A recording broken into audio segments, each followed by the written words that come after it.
crois bien que personne ne s'attend à se retrouver brutalement propulsé au cœur d'une guerre impitoyable entre deux organisations secrètes. Je m'y attendais pas. Et pourtant, d'un côté, il y a les Templiers, plus connus aujourd'hui sous le nom d'Abstergo Industries. Ils veulent accaparer le pouvoir, la politique, l'économie, la technologie. Et ils continueront tant que nous ne serons pas tous à leur merci. Pour de bon. Et de l'autre côté, il y a les assassins, qui tentent de préserver le libre arbitre de l'humanité.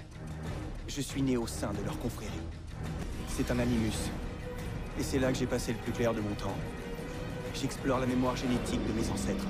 Je découvre des vies entières enfouies au cœur de mon ADN. Maintenant, je revis les mémoires d'Ezio Auditore da Firenze, mon ancêtre de la Renaissance. Et je cherche à trouver une issue. Grâce à l'effet de transfert, je vais devenir l'assassin que j'aurais dû être. Ce ne sera pas inutile, vu que les Templiers veulent faire de nous leurs esclaves. Je m'appelle Desmond Miles.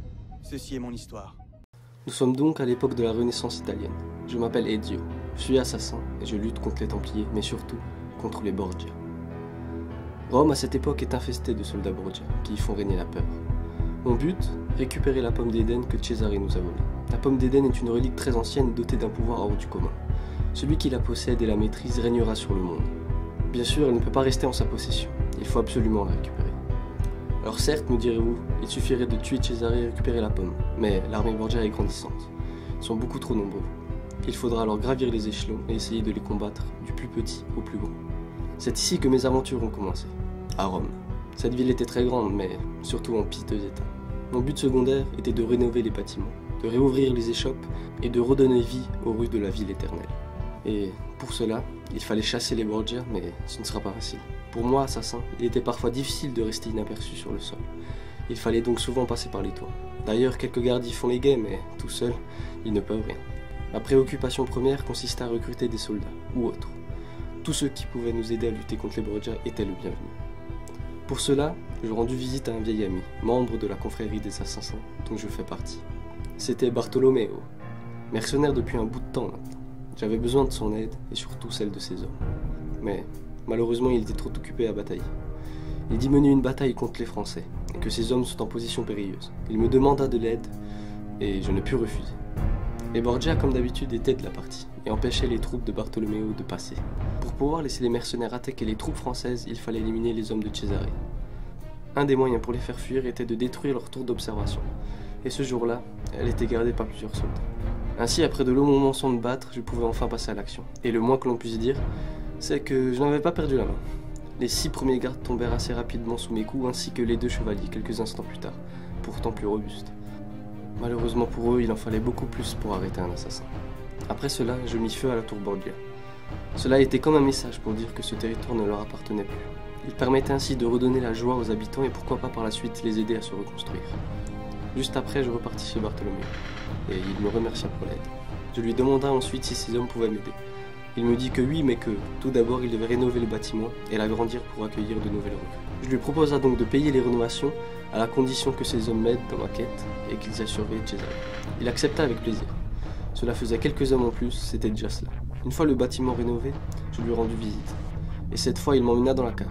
Il y avait à ma grande surprise tous les mercenaires qui s'y battaient, pour s'entraîner mais surtout pour l'argent. Il m'invita à participer à un combat. J'accepta. Tout d'abord pour l'entraînement, mais c'est vrai que ma bourse était bien vide. J'avais absolument besoin d'argent pour m'acheter de nouveaux équipements. Avant de combattre, il fallait parier une certaine somme d'argent. Le premier combat commença. Je n'ai bien sûr pas eu de mal à me débarrasser d'un mercenaire, puis de 2, de 3, puis enfin 5 en un seul combat. Chaque combat me rapportait de l'argent. Je gagnais environ 800 francs. Ce n'était pas énorme, mais avec un peu plus, je pouvais bientôt m'acheter de nouvelles armes. Je repartis sur mon cheval, il fallait absolument avancer dans ma quête. C'était pourtant très difficile car presque tous les endroits grouillaient de Borgia. Ce jour-là, je faillis me faire attraper, mais par chance, je pus m'enfuir. C'était le seul choix à faire. Ils sont pour l'instant trop nombreux et je n'ai pas l'équipement adéquat. Le lendemain, je me présenta chez la Volpe, La Volpe. chef des voleurs. Je suis surpris de te voir. Et que me vaut l'honneur de ta visite, dis-moi? Attends, je connais la réponse. Comme toujours. Je dirais que tu as besoin de mes espions. Tu dois m'aider. Aider Machiavelli? Sans façon. Cet homme n'est bon qu'à trahir notre ordre. Une sérieuse allégation venant d'un voleur. Tu as des preuves? Il a été ambassadeur à la cour du pape. Il a voyagé en tant qu'invité personnel de Cesare. Je sais aussi qu'il t'a abandonné juste avant l'attaque de la villa. Machiavelli n'a pas que des qualités, mais c'est un assassin. Pas un traître. Je suis loin d'en être convaincu. Il retrouve quelqu'un dans le Trastevere en ce moment même. Voudrais-tu m'y accompagner? Je te suis. Lui, je sais qu'il pouvait m'aider car il possédait beaucoup d'hommes et il haïssait tout comme moi les Borgia. Machiavelli m'avait aidé auparavant et était pour moi un homme de confiance. Mais on l'avait vu avec des Borgia. Je ne pouvais pas me permettre d'avoir des traîtres dans nos rangs. Il fallait donc l'espionner pour savoir s'il était des nôtres.